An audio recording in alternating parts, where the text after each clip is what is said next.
তো দুইজনে ধরিনে রাস্তায় আনার পর ওরা তো দোয়া ইউনুস পড়তেছে। পুলিশের যিনি কোন হেড ছিলেন তিনি ডাক্তার ইউনুসের কাছে ফোন দিয়ে বলতেছে, স্যার 2 মাল ধরা পড়িস। তো এরা তো দোয়া ইউনুস পড়তেছে খুব। ইউনুস সাহেব তখন বলতেছে, ওদের বল দোয়া ইউনুস পড়ে লাভ নেই, যার নাম ধরে দোয়া করতেছে সে বড় চেয়ারে বসে আছে, ওদের বলি দে যে এখন বস বাংলাদেশের বড় চেয়ারে ইউনুস বসে আছে, এখন আর ইউনুসের নাম ধরে টানাটানি করে লাভ নেই। সুতরাং কে কি করেছো জাতি ভালোই জানে, কথা বলে ঠিক না বেঠিক? আমার ভাইরা, আল্লাহ নবী সাল্লাল্লাহু আলাইহি সাল্লাম যখন কথা বললেন তাহলে বলতেছিলাম সবার কম বেশি ঈমান আছে না নাই? রাসূলের পরেও ভালোবাসা কম বেশি আছে না নাই? আমি একটু পয়েন্ট 10-15 মিনিট কথা বলি, শেষ করতে পারি কিনা দেখি। আল্লাহর নবী যখন প্রথম যুদ্ধে গেলেন, তখনকার যুদ্ধটা ছিল বদরের যুদ্ধ। মার খাইলেন কোন যুদ্ধে? অহুদের যুদ্ধে। অহুদের যুদ্ধের আগে আল্লাহর নবী দাওয়াতি কাজ করে লোক তৈরি করেছিলেন কতজন? অহুদ 1000 লোক তৈরি হলো। নবী যুদ্ধে যাওয়ার আগে 3 দিন কি 4 দিন আগে এক হুজুর দাওয়াতি কাজ করে 300 লোক নিয়ে ভেগে পড়লো। যেই লোকটা 300 লোক নবীর দলের থেকে ভেগে নিয়ে চলে গেছিলেন, এই লোকটার নাম কি? আব্দুল্লাহ বিন উবাই ইবনে সুলুল। কথা বলেন ঠিক না বেঠিক? আরো জোরে বলেন ঠিক না বেঠিক? তাহলে আল্লাহ রাসূল উহুদের ময়দানে যাবে, সেই সময় 300 লোক কেটে পড়েছিল একদল টুপিওয়ালারা। আজ আমরা দেখতেছি ভারতের ইসকন কথা বলতে পারত না, আমাদের দেশের কিছু দালাল যদি তাদের পক্ষে দালালি না করত। এখনো কিছু স্কুল কলেজের শিক্ষকরা তাদের পক্ষে দালালি করতেছেন। আমরা স্পষ্ট করে বলি, আপনার প্রতি মাস শেষে বেতন কিন্তু ইসকন দেয় না। প্রতি মাসের শেষে বেতন কিন্তু ভারত আপনাকে দেয় না। প্রতি মাসের বেতন সে আমাদের কাছে ট্যাক্সের টাকায়। কথা বলে ঠিক না বেঠিক? বাংলাদেশে বসে আওয়ামী লীগের আর ইসকনের যদি দালালি করেন, আপনাদের চাকরি খাইতে শনি মঙ্গলবার লাগবে না। আমরা একবার রক্ত দিয়েছি, প্রয়োজনে আরেকবার রক্ত দেব। একবার জেলে 3 বার জেলে গেছি, 300 দিন জেলে থেকেছি, 20টা মামলা খেয়েছি, 5 দিন আয়না ঘরে ছিলাম। প্রয়োজনে জীবনের শেষ সময়টুকু আয়না ঘরে থাকবো, তবুও ভারতের দালালদের মাথা উঁচু করতে দেওয়া হবে না, হবে না, হবে না। সরকার বাহাদুরকে বলি, আপনি একা নয়, আপনার সাথে আমরা 18 কোটি বাঙালি, 18 কোটি জনগণ আছি। কথা বলেন ঠিক না বেঠিক? আমি এখানে আসার পরে 2জন না 3জন হিন্দু ভাই আমার সঙ্গে সাক্ষাৎ করলেন। আমাকে দেখে বললেন, হুজুর আপনার আলোচনাটা খুব ভালো লাগে। তাই আমি বললাম, বাবা তোমরা আমাদের শত্রু না, তোমরা আমাদের আপন সন্তানের মতো। কথা বলেন। ভারতের সব মসজিদ যদি ভেঙে দেয়, বাংলাদেশের একটা মন্দিরের একটা চাল নাড়ানো যাবে না। ভারতের যদি 30 কোটি মুসলমানের রক্তে ভারত লাল হয়ে যায়, বাংলাদেশের কোন হিন্দু মারা হবে না। এর নাম ইসলাম। তবে ভারতকে হুঁশিয়ার করে দেই, মুসলমানদের পরে চোখ রাঙানোর অভ্যাস বন্ধ করো। আমাদের এপাশে আছে কাশ্মীর, ওপাশে আছে আফগান, ওপাশে আছে পাকিস্তান, এপাশে আছে আমার প্রিয় মাতৃভূমি বাংলাদেশ। যদি সবাই পাশের লাঠি নিয়ে রাস্তায় নামি, 7 সিস্টার 7টা আলাদা হয়ে যাবে। ভারত পাকপাকুন করার সময় পাবা না। তোমাদের সঙ্গে শত্রুতা করার জন্য আমরা রাস্তায় নামিনি। আমাদেরকে ধৈর্যশীল থাকার সুযোগ দাও। বেশি পাকপাকুন করবা, মানুষ রাস্তায় নামে। ভারত তোমার কাছে আমরা মাথা বিক্রি করে চলি না। কথা কি ঠিক? কথা কি ঠিক? সমন্বয়ক 2 জন গতকালকের আগের দিন অ্যাডভোকেট সাইফুল ইসলাম আলিফের জানাজা শেষ করে আসার পথে তাদেরকে ট্রাক চাপা দিয়ে মারতে চেয়েছিল। অল্পের জন্য 80 বার কেটে যেন সাজ্জিদ হাসনাদ আর সাজ্জিদ দুইজন অল্পের জন্য বেঁচে গেছে। আমি যে কথাগুলো বলছি আমারও পিছনে শত্রু তৈরি হতে পারে, কোনো দুঃখ নাই, কোনো দুঃখ নাই। আজিজুল ইসলাম জিহাদি যদি মারাও যায় দুঃখ নাই, তবু ভারতের মতন কুলাঙ্গারদের কাছে আমরা মাথা বিক্রি করে দেব না। আজকে আবার শুনলাম আজমির শরীফে নাকি শিব কি কালী মন্দির পাওয়া গেছে। তোমার কি কালীগায় এত বিপদে পড়েছিল? সব মসজিদের তলায় গিয়ে ঢুকেছে। যত কালী সব মসজিদের ভিতরে পাওয়া যায়, আর কোনো জায়গায় কালী পাওয়া যায় না।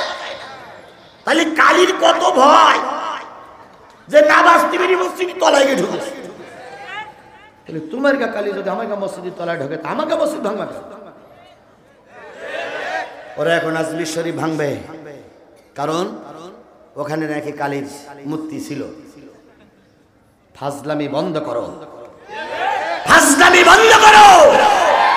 এগুলো কিচ্ছু না, এগুলো সব শেখ হাসিনার কারসাজি, এগুলো সব আওয়ামী লীগের ষড়যন্ত্র। কথা বলেন ঠিক না বেটি? এরা চাইছিল আওয়ামী লীগকে এই ক্ষমতায় বা এই দেশের ক্ষমতায় বসিয়ে দেশটা লুটে পুটে খাবে। এই সুযোগ আমরা করতে দেব না বলে ওরা আমাদের দেশের পরে খড়গস্ত ধারণ করেছে। বিএনপি জামাতের ভাইদের কাছে অনুরোধ, দেশের সর্বোচ্চ আমাদের শেষ হতে পারে, আমরা সর্বোচ্চ শেষ করতে পারি, ঈমান বিক্রি করতে পারি না। আল্লাহ নবী উহুদে যাবে কয়শো লোক নিয়ে মৌলবী কেটে বলল, থাকলো 700। নবী মসজিদে নববীতে আসলেন, এসে বললেন আজকের যুদ্ধে, সামনের যুদ্ধে বিরাট সমস্যা। কেন? কয় 300 লোক নিয়ে কেটে পড়েছে এক মৌলবী। আমাদের দলে আর আসার মতন কোন লোক যদি থাকে তাহলে বলো। একজন পিছন থেকে দাঁড়িয়ে বলেন, ইয়া রাসূলুল্লাহ, মদিনা থেকে 10 কিলোমিটার দূরে একটা যুবকের বসবাস। এই যুবক যদি কালেমাওয়ালা হয়ে যায়, আল্লাহর কসম আমাদের দল অনেক শক্তিশালী হয়ে যাবে। বেশি লোক লাগে না, শক্তিশালী জনগণ 2-4 জন হলেই অনেকটা কাজ হয়ে যায়। কথা বলেন ঠিক না বেটি? আল্লাহ নবী বললেন তুমি সামনে এসো। সামনে আসার পরে বললেন সেই যুবকের পরিচয় দাও। ওই মুরব্বী বললেন উনি সাবেত পরিবারের লোক, একজন মা আর একজন যুবক বেঁচে আছে, আর ওই পরিবারে কেউ নাই। এবার বলতে পারেন কোরআনের তাফসীর করতেছেন, আমি তাফসীরই বলতেছি। ইমাম বুখারী যখন হাদিস পড়াচ্ছিলেন তখন এক পর্যায়ে ইমাম বুখারী বললেন পৃথিবীতে কোনো লোক নামাজ না পড়ে জান্নাতে যেতে পারবে না। কোন লোক নামাজ না পড়ে, আচ্ছা এটা কোরআনের আয়াত না বানানো কথা? ক্বালু লাম নাকু মিনাল মুসাল্লিন, কোন লোক মুসাল্লি না হয়ে জান্নাতে যেতে পারবে না। এবার উনি বলার পর এক জায়গায় বললেন একটা লোক ব্যতিক্রম, তিনি এক ওয়াক্ত নামাজ পড়েন নাই, তিনি আল্লাহর জান্নাতে যাবে। ছাত্ররা বললেন হুজুর আগেই বলেছেন নামাজ না পড়ে জান্নাতে যাওয়া যাবে না, এখন বলতেছেন একটা লোক নামাজ না পড়ে জান্নাতে যাবে। সেই লোকটার কথা একটু দয়া করে বলবেন কি? ইমাম বুখারী যেভাবে বলেছিলেন আমি সেইভাবে বলতেছি। বলুন তো কোনো গাছ কি জান্নাতে যাবে? কোনো পশু পাখি কি জান্নাতে যাবে? কিন্তু একটা পশু জান্নাতে যাবে, সেটা হলো হযরতে সালেহ আলাইহিস সালামের উষ্টী। একটা উট জান্নাতে যাবে যে উটটারে নবী বহন করে চলতেন। একটা খেজুর গাছ জান্নাতে যাবে যে খেজুর গাছের গায়ে আল্লাহর নবী হেলান দিয়ে খুতবা তেলাওয়াত করতেন। একটা পাথর জান্নাতে যাবে যে পাথর মুসা আলাইহিস সালামকে নিষ্কলুষ করার জন্য বাড়ি খেয়েছিলেন। এরকম কিছু কিছু যিনি জান্নাতে যাবে, তার ভিতরে একজন বেনামাজি জান্নাতে যাবে। তারই কথা আমি আপনাদের শুনিয়ে দোয়া করব ইনশাআল্লাহ। আল্লাহ নবী বললেন এটা কোন পরিবার? কাজ সাবেত পরিবার। সাবেত পরিবারের একজন যুবক আছে, তিনি অত্যন্ত সাহসী। অনেক যুদ্ধে যখন কেউ জয় পরাজয় হয় না, তখন ওই যুদ্ধে আমর বিন সাবেতকে ভাড়া করে নিয়ে যায়। আমর বিন সাবেত যে লাইনে দাঁড়ায়, ওই লাইনটা আল্লাহ বিজয় দান করে দেয়। কোনো কথা নেই। পরের দিন নবী ফজরের নামাজ পড়ে ওই বাড়ির দিকে রওনা হয়ে গেছে। কয় কিলোমিটার দূর? 10 কিলোমিটার দূরে যেয়ে দেখে একটা বাড়ি, খেজুরের বড় বড় গাছ দিয়ে চাল করা, খেজুরের ছাউনি, দারুণ একটা সিমসাম পরিবাটি, গরিব মানুষ হলো সিমসাম পরিবাটি একটা ঘর। ওখানে বারান্দা একটা বুড়ি পশ্চিম দিক ফিরে বসে আছে। আল্লাহর নবী পূর্ব দিক থেকে যেই বলতেছে মা আমা মা, মারে বুড়ি পশ্চিম দিক ফিরে বলতেছে, কে? যেভাবে এসেছে ওইভাবেই ফিরে যাও, আমার ছেলে আজকে ভাড়া খাটতে যাবে না। নবীজি বললেন, বা একটু এই পূর্ব দিক ফেরা যাবে কি? কয় বায়নাই নেব না, ছেলে ভাড়া খাটতেই যাবে না, তোমার দেখি লাভটা কি? মা, আমি তো তোমার নবীরে তোমার ছেলেরে ভাড়া করতে আসিনি, তাহলে কি করতে এসেছে? একটু কথা বলতে এসেছি। আরে বাবা, দাওয়াতই নেবে না তো কথা বুঝে লাভ? তবুকে একটু কথা বলা যাবে না? কয় না। বুড়িমা, দাওয়াত দেওয়ার দরকার নাই, ভাড়া খাটারও দরকার নাই, শুধু একটু চেহারাটা আমি একটু দেখবো। বুড়ি বললেন, হবে না। আল্লাহর নবী বুড়ির সামনে যেয়ে দাঁড়ালেন। মা, ও আমার মা, শুনেছি মায়েদের মনে দরদ বেশি হয়, একটু আমার চেহারার দিকে তাকাও। বুড়ি নিজের কাজকর্ম ফেলাই রেখে নবীজির মাথা থেকে পা পর্যন্ত, পা থেকে মাথা পর্যন্ত এক নজর তাকিয়ে মালিকের কাছে তাকিয়ে বলতেছে, মালিক, এ তো মানুষ না, এ তো তোমার আসমানের ফেরেশতা। মানুষ এত সুন্দর হয়, মানুষ এত সুন্দর হয়, মানুষ এত সুন্দর হয়। হযরত আয়েশা বলেছেন, ইউসুফ নবীরে দেখে ফল কাঠটিকে কি কেটে ফেলেছিল? আঙুল কেটে ফেলেছিল। আর ওরাই যদি আমার নবীকে দেখতো, কখন জানি ফল কাটতে দিয়ে নিজের কলিজা কেটে ফেলতো, তবু নবীজির চেহারা থেকে ওরা মুখ ফিরিয়ে নিতে পারতো না। এত সুন্দর চেহারা আল্লাহ পাক আমার নবীকে দান করেছিলেন। হযরত আনাস ইবনে মালিক রাদিয়াল্লাহু তাআলা বলেন, আমি একদিন পূর্ণিমার চাঁদে নবীকে নিয়ে ফাঁকা ময়দানে বসেছিলাম।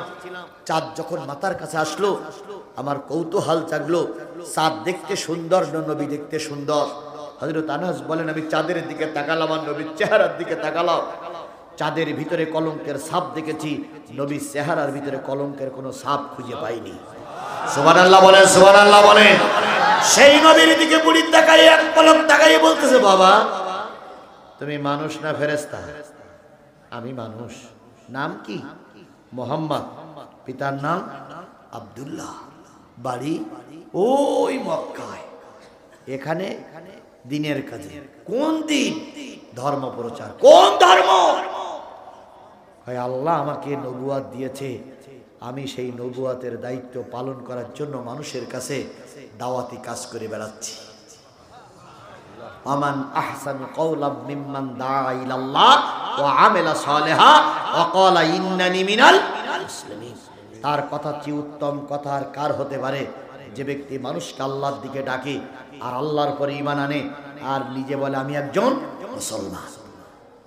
বুড়ি ডাক দিয়ে বলে, বাজান, তোমাকে দেখে ভালো মানুষ মনে হয়, কিন্তু তুমি নিষিদ্ধ একটা দলের পক্ষে দাওয়াত করতেছো, তুমি চলে যাও বাজান। আমার ছেলে বড় হিংস্র, এ যদি ঘুম থেকে জেগে তোমারে পায়, হয়তো তোমার সঙ্গে অসৌজন্যমূলক আলোচনা আলাপ করবে, খারাপ ব্যবহার করবে, তাতে তোমার মান সম্মানের ক্ষতি হবে, তুমি চলে যাও। নবীজি বললেন, বুড়িমা, আমাকে ফিরাই দিলেন, আমি চলে যাচ্ছি, তবে আগামী কাল আবার দাওয়াত নিয়ে আসবো। নবীজি চলে যায়।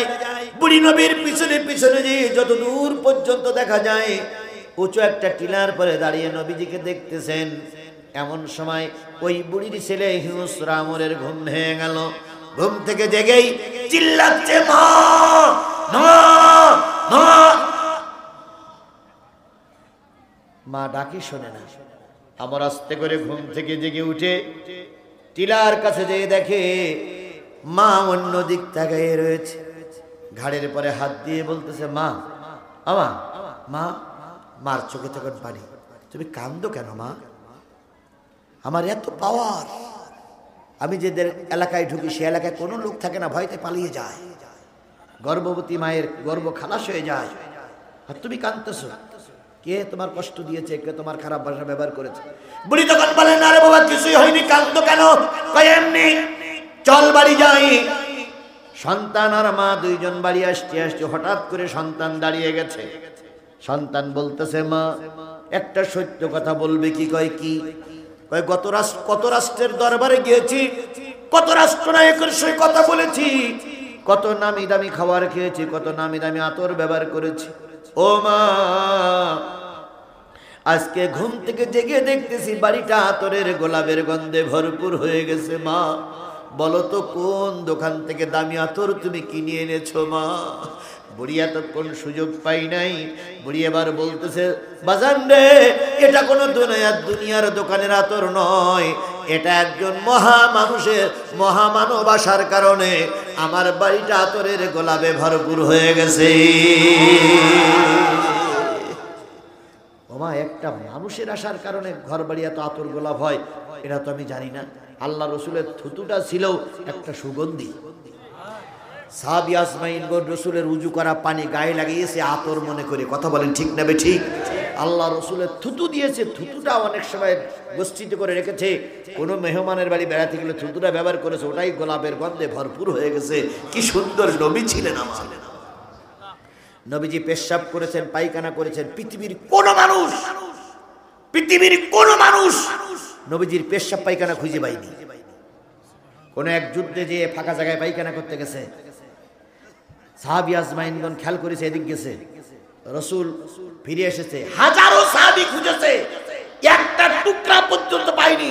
কারণ আল্লাহ রসুল ছেড়ে দেওয়ার সাথে সাথেই মাটি সেগুলো গ্রাস করতো, যাতে করে আমার নবীর কোনো অপবিত্রতা, নবীর কোনো দুর্নাম, নবীর কোনো অসম্মান না হয়। আমার ভাইয়েরা, সেই নবী। বুড়ি বললেন, এই লোকটির আগমনে, ওমা সেই লোকটা কোন দিক গেছে, নাম কি? বুড়ি তখন বলতেছে, নাম আমি বলবো, তবে সত্য, তুই তার অসম্মান করতে পারবি না, তারপর আঘাত করতে পারবি না। যুবক মার মাথায় হাত দিয়ে বলতেছে, মা তাই হবে। যেই না বলেছেন আব্দুল্লাহর বেটা মুহাম্মদ, উনি শেখ জামানার নবী। আমার তখন বলতেছে, মা সুবর্ণ সুযোগ হাতছাড়া করা যাবে না। কই কি?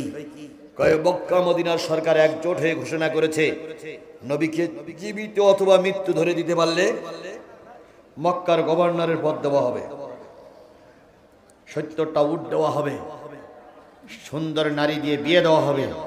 মা আমি তরবারি নেওয়ার জন্য গেলাম, নবীর কাল্লা কেটে সরকারের কাছে জমা দেব। বুড়ি পড়ে গেলেন মহাবিপদে। রসুলের ভালোবাসার কথা বলতেছি, বুড়ি পড়ে গেলেন মহাবিপদে। বুড়ি চিন্তা করলেন থামাই কি করে। এবার যখন তরবারি নিয়ে ওই পথ দিয়ে যাচ্ছে, বুড়ি তখন হাত উঁচু করে বলতেছে, বাবা কষ্ট করা লাগবে না, নবী মোহাম্মদ কালকে আবার আসবে। যুবক এবার ঘরে ফিরলেন, সাঙ্গ পাঙ্গদের দাওয়াতি কাজ করলেন। পরের দিন সকালবেলা অপেক্ষায় আছে কখন মোহাম্মদ আসবে। পরের দিন আল্লাহর নবী মদিনার মসজিদ থেকে সালাত আদায় করে আবার দাওয়াতি কাজের জন্য চলে গেলেন। অন্যদিন বুড়িকে অনেকবার মা বলে ডাকার পরে বুড়ি শুনি নাই, আর আজকে বুড়ি টিলার পরে দাঁড়িয়ে আছে। যেই না নবী বাকের ভিতরে আসছে, সেই বুড়ি বলতেছে, আসসালামু আলাইকুম, বাজান কেমন আছো? বাজান কেমন আছো? নবীজি বলেন, ওয়ালাইকুম আসসালাম, তুমি কেমন আছো? আর তোমার ছেলে কেমন আছে? কয় ছেলে গুন্ডামি করে এসে ঘুমাচ্ছে, আর আমি তোমার পথপানে চেয়ে তাকায় আছি। লা ইউমিনু আহাদুকুম হাত্তা আকুনা হাব্বা ইলাইহি মিন ওয়ালিদিহি ওয়া ওয়ালাদিহি ওয়ান নাসি আজমাইন। ততক্ষণ পর্যন্ত কেউ মুমিন হতে পারে না যতক্ষণ পিতামাতা, ভাই বোন, আত্মীয় স্বজন, পাড়া প্রতিবেশী, নেতা নেত্রী, ছেলে মেয়ে, বউ বাচ্চা সকলের চাইতে নবীর ভালোবাসা দিলের ভিতরে বেশি না হয়। বুড়ি আর নবী কথা বলছে, এমন সময় গুন্ডা আমরের ঘুম ভেঙে গেছে। মা কার সঙ্গে কথা বলে জানো? তরবারি নিয়ে আসতে করে রসুলের পিছনে এসে রসুলের কাঁধের পরে তরবারির মাথাটা লাগাই বলতে, মানান্তা ইয়া শায়েখ, কে হে আপনি মুরব্বী, এখানে কেন এসেছেন? দাওয়াতি কাজ করার জায়গা খুঁজে পেলেন না, আপনি আমার কাছে দাওয়াত করতে এসেছেন। জানেন আপনি আমি কে? জানেন আমার ক্ষমতা কত? জানেন গোটা বিশ্ব আমার দিক তাকিয়ে থাকে? আমি জাতির পিতার কন্যা। কত ক্ষমতার জোর! আল্লাহর নবী তখন তরবারির মাথাটা ধরে বলতেছে, আমর তুমি কি আমাকে মারতে চাও? জি। নবীজি ছোট্ট করে বললেন, যে সন্তান বৈধ বাপ আর মা দ্বারা দুনিয়ার মুখ দেখে, সে সন্তান নবী হত্যা করতে পারে না। এখন তোমার মার কাছে শোনো, তোমার জন্ম বৈধ না অবৈধ? এক জায়গায় বল, বুড়ি বলতেছে বাজান তোর জন্ম তো বৈধ, জন্মদিন তোর বৈধ ভাবি ঘরে ছিল, সুতরাং তুই তো নবী হত্যা করতে পারিস না। এখন কালকে কিছু আলেমরা বলবে যে হুজুর যে কথাটা বললো কোথায় পেল? আমি দলিলটা দিচ্ছি। আল্লাহ বলতেছেন ইন্নাল্লাযীনা ইয়াকফুরুনা বিআয়াতিল্লাহ ওয়া ইয়াকতুলুনান নাবিয়্যিনা বিগাইরিল হক ওয়া ইয়াকতুলুনাল্লাযীনা ইয়া'মুরুনা বিল কিসতি মিনান নাস ফাবাশশিরহুম বিআযাবিন আলীম।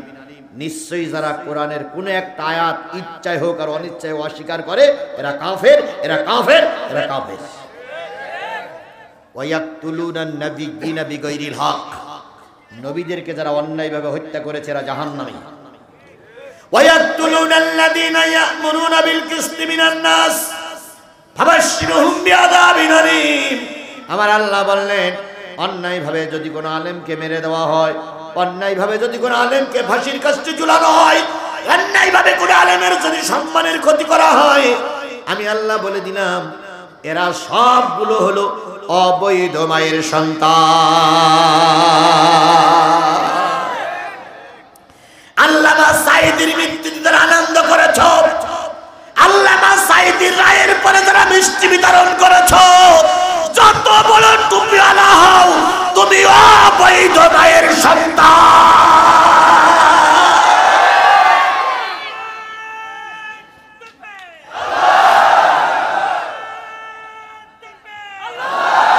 সূরা কলমে আছে উতুলিম বাদা জালিকা জানিন। এরা সব জারস, এরা সব জারস সন্তান। তরবারিটা পড়ে গেল। নবীজি বললেন আমর বুকের সঙ্গে বুকটা লাগাও। কয় না লাগাবো না।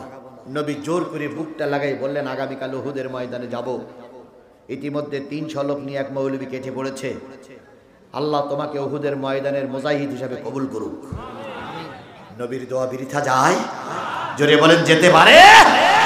আল্লাহর ওলি আল্লামা সাঈদী যদি জীবন্ত ওলি দেখতে চাও, নতুন ওলি দেখতে চাও, আল্লামা সাঈদীর মুখের দিকে তাকাও। আল্লামা সাঈদীর চাইতে ভালো ওলি বাংলার ইতিহাসে একটাও ছিল না, একটাও ছিল না, একটাও ছিল না। আল্লামা সাঈদী যতগুলো ভবিষ্যৎবাণী বলেছে কাজে লেগেছে না লাগেনি? আল্লামা সাঈদী বলেছিল পালানোর জন্য ইঁদুরের গর্ত খুঁজে পাবা না। হয়নি, হয়নি, হয়নি, হয়নি।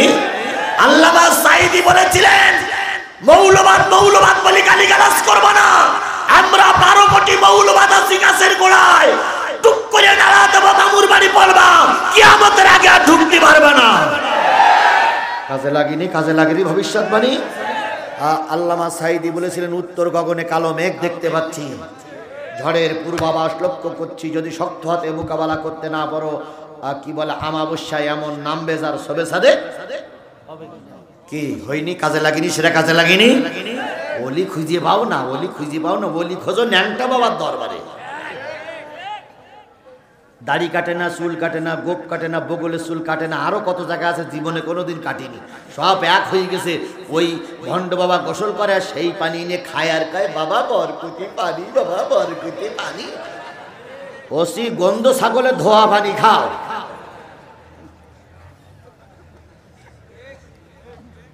আল্লাহর ওলি চিনতে হবে। কথা বলেন ঠিক না ঠিক? আমার ভাইয়েরা, নবী দোয়া করে চলে গেলেন। পরের দিন আল্লাহ নবী উহুদের ময়দানে চলে গেলেন। আমর সকালবেলা উঠে দেখে মা কাটা কবুতরের মতন বারান্দায় ছটফট করে। ও মা তুমি কান্দো কেন? বুড়ি বললেন বাবা আল্লাহ নবী উহুদের ময়দানে গেছে, 2 দিনে আমাকে মা বলে ডেকেছে, আমার দিলটা শান্ত হয়ে গেছে। আল্লাহর নবী যদি আজকে উহুদের ময়দানে শহীদ হয়ে যায়, তোর আর সন্তান বলে পরিচয় দেব না। আমরের দিলের ভিতরে একটা পরিবর্তন আসলো। জোরে বলুন না সুবহানাল্লাহ। আমর ঘোড়া শালায় গেল। ঘোড়া বের করে বলতেছে মা আমি একটু মদিনার খবর নিয়ে দেখি আসি যে কি অবস্থা। বুখারীর হাদিস শরীফ আসছে, আমর ঘুরতে গেছেন মদিনায়, যেয়ে দেখে একদল নারী ছোট্ট ছোট্ট বাচ্চাদের কোলে নিয়ে বসে আছে। নারীদের চোখে পানি, বাচ্চাদের চোখে পানি। আমর দাঁড়াই বলতেছে, ও নারী কান্দো কেন, বাচ্চারা কান্দে কেন, দুধ খায় না কেন? নারীরা বলতেছে, কে গো তুমি যুবক, কি তোমার পরিচয়? শুনুনি, আল্লাহর নবী উহুদের ময়দানে গেছে, আল্লাহর নবীর মহব্বতে পড়ে ছোট্ট ছোট্ট বাচ্চাগুলো দুধ খাওয়া বন্ধ করে দিয়েছে, আর আমরা যুদ্ধে যেতে পারি নাই, কাঁদতেছি, আল্লাহ তোমার নবীকে গাজী বানায়ে বাড়ি ফিরাইয়া নিয়ে এসো। আমার ওখান থেকে চলে গেলেন, যেয়ে দেখে মদিনার মসজিদে একজন বুড়ো মানুষ কাঁদতেছে। জিজ্ঞেস করলেন, কান্দো কেন? বুড়োরা উত্তর দিল, তুমি কে গো বাবু? তোমার মতন যুবক এখনো মদিনায় ঘুরে বেড়ায়, রসুল এখনো বেশি আছে কিনা তার ঠিক নাই, রসুল যদি মারা যায় তোমাকে আমরা কচু কাটা করবো। আমরের দিলের ভিতরে পরিবর্তন আসলো। আমর চিন্তা করলো, ছোট্ট বাচ্চাগুলো নবীরে চিনল, বুড়া মানুষ নবীরে চিনল, নারীরা নবীরে চিনল, আর আমি এত হতভাগা, আমি সঠিক পথটা চিনলাম না। ও যুবক, শিক্ষা নাও, শুধু অশ্ব নিয়ে বাড়ি গেলে চলবে না। আমার বাড়ি ফিরে এসে বলতেছে, মা চোখের পানি মোছো, আমি উহুদে যাব। জোরে বলবেন না সুবহানাল্লাহ। আমি বাম দলের থেকে ফিরে এখন কোন দলে এসেছি? ডান দলে এসেছি। কোরআন বিরোধী দলের থেকে আমি ফিরিয়েছে কোন দলে এসেছি? কোরআনের দলে এসেছি। মা তুমি এতদিন দোয়া করেছো, যাই নামাজে তোমার দোয়া কবুল হয়েছে, আমি এখন কোরআনের সৈনিক, আমি এখন একজন দিন কায়েমের কর্মী। বুড়ির মন খুশি না বেজার? বুড়ি চলে গেলেন রান্নাঘরের ভিতরে। ছেলে এখন উহুদের ময়দানে যাবে।